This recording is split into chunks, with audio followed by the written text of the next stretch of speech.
Como iniciar o processo de agentificação na sua empresa? Cara, por onde você precisa começar? O que você precisa fazer para iniciar? Quais são os custos possíveis que você vai ter na sua empresa? Quais são os possíveis resultados que você precisa ter em mente durante a implementação, antes de implementar e após o processo concluído? Todos esses pontos aqui que eu trouxe, eu vou te responder nesse vídeo, tá? Aqui, sou responsável por implementação de processos de agentes na Desenvolve.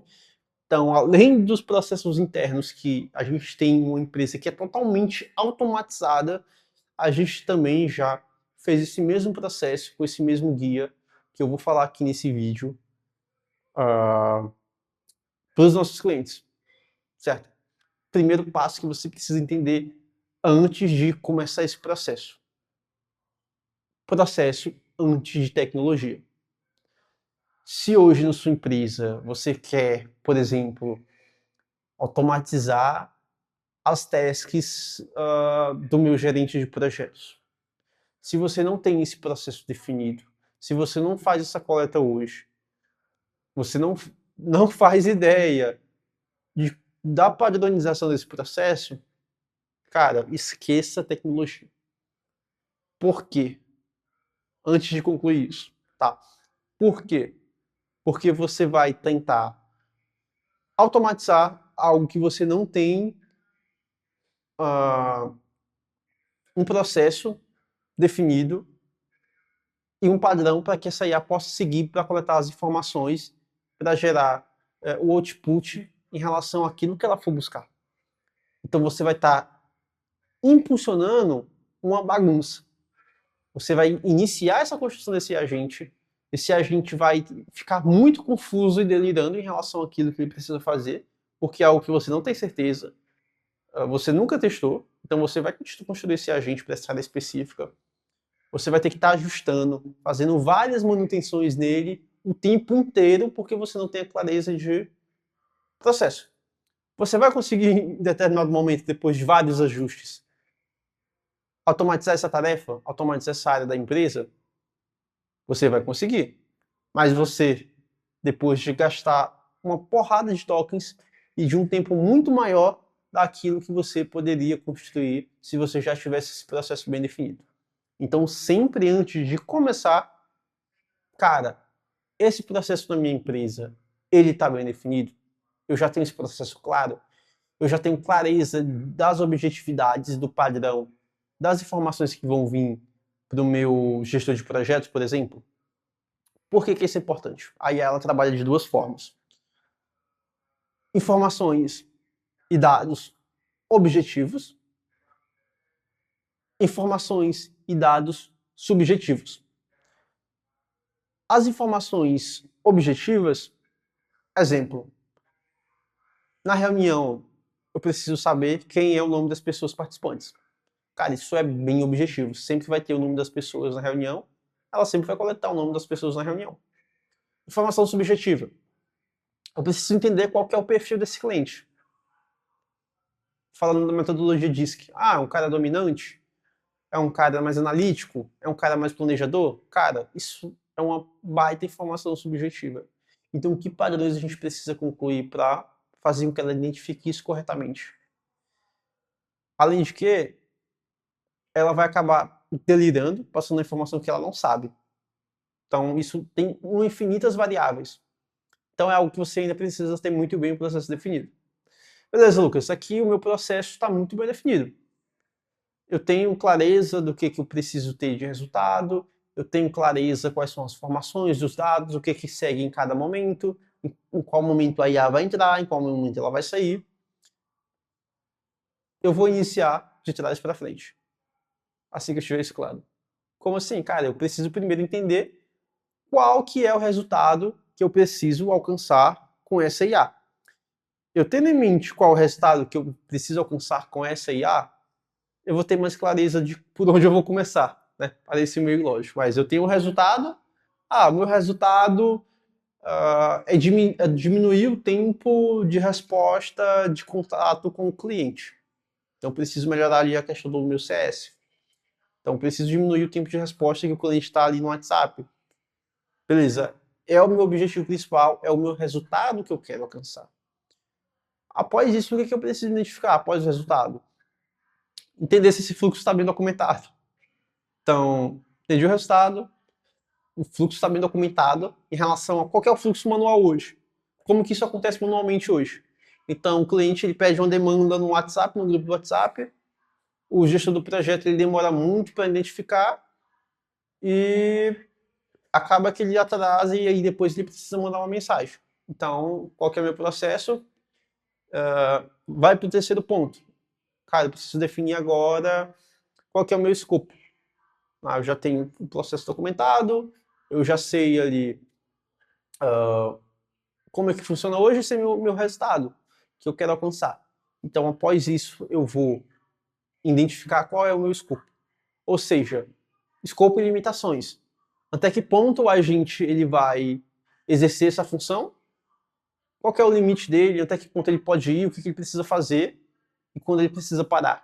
Então, eu sei que esse agente ele vai identificar se o cliente passar mais de 1 hora sem responder no WhatsApp e ele precisa mandar uma mensagem pelo account informando isso e anotar isso nos dados como uma informação de indicador de resultado desse gestor de projetos. Então, cara, eu tenho bem claro o meu escopo, eu tenho bem claro quais são as limitações, eu tenho bem claro como que é feito manualmente, eu tenho bem claro o que eu quero alcançar de resultado. Após isso, eu preciso entender o volume. Quantos grupos esse agente vai estar? Qual que é o volume de informações que ele precisa ler e compreender para que eu possa entender quais ferramentas eu vou utilizar, qual LLM vai ser mais útil para o meu agente, qual ferramenta ele vai estar incluso, se vai ser no VPS, se vai ser na rede local. Então, eu preciso ter todos esses pontos em mente. Todos esses pontos vocês percebem que são pontos de diagnóstico. Então, eu só estou buscando entender o passo a passo, então construindo a arquitetura inicial para eu poder iniciar a construção.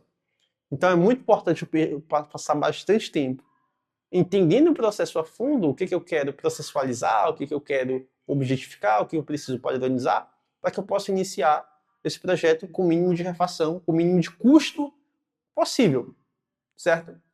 Após eu ter todos esses aspectos em mente, eu vou definir quais são as ferramentas que eu vou utilizar. Eu tenho um volume que não é tão alto, então eu posso utilizar um volume que não é tão alto e também algo que não precisa de tanta inteligência de LLM. Exemplo, eu só preciso gerar uma planilha a partir na verdade, eu preciso gerar um indicador, indicadores a partir do preenchimento de uma planilha. Cara, isso é algo que não consome, não precisa de um IA de fronteira extremamente inteligente. Eu posso usar uma IA de código aberto tranquilamente para isso, porque não é algo que é algo repetitivo, mas eu não preciso gastar muito com isso. Então, posso utilizar tranquilamente uma IA de código aberto. Eu preciso que ele avalie toda semana 50 reuniões e passe um relatório em relação à performance do meu gestor de projetos. Cara, você vai precisar de uma baita LLM, uma IA de nível cloud, a nível codex, para que possa fazer essa análise de forma aprofundada, de forma com resultado realista. Então aí eu preciso disso. Mas eu consigo mesclar esses dois para cada função que eu determinar para a minha LLM. Então isso é possível. Você precisa entender em relação ao que gasto que eu vou ter. Tá? Tudo isso que eu estou falando de exemplo, tá, pessoal? Cara, a gente tem aqui na nossa empresa. Todos esses processos que eu mencionei até então.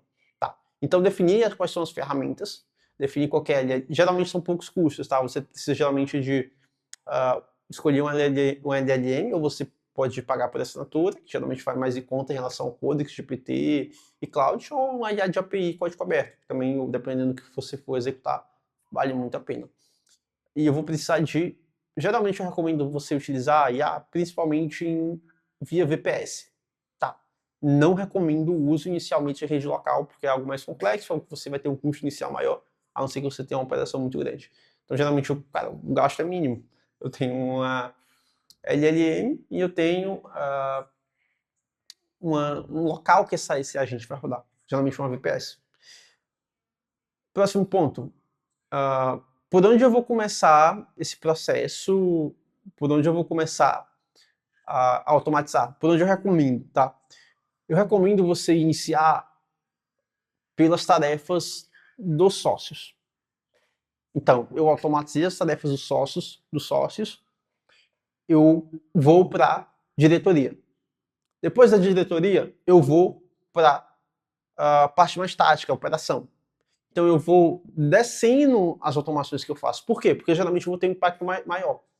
Então, eu automatizar tarefas repetitivas dos sócios, eles vão ter mais tempo para pensar de forma estratégica como automatizar e de que forma priorizar os outros setores. Então, geralmente, foi assim que a gente fez no Desenvolve.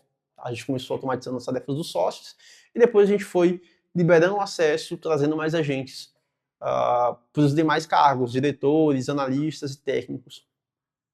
E qual a quantidade? Apesar do volume, vai depender muito da quantidade de agentes. Mas uma regra crucial que eu sempre recomendo: ter o mínimo de agentes possível, executando mais tarefas possíveis, tá? Mas isso a gente tem que ter um meio termo, né? Por que que eu digo isso? Quanto mais agentes você tiver, maior vai ser o seu custo de manutenção.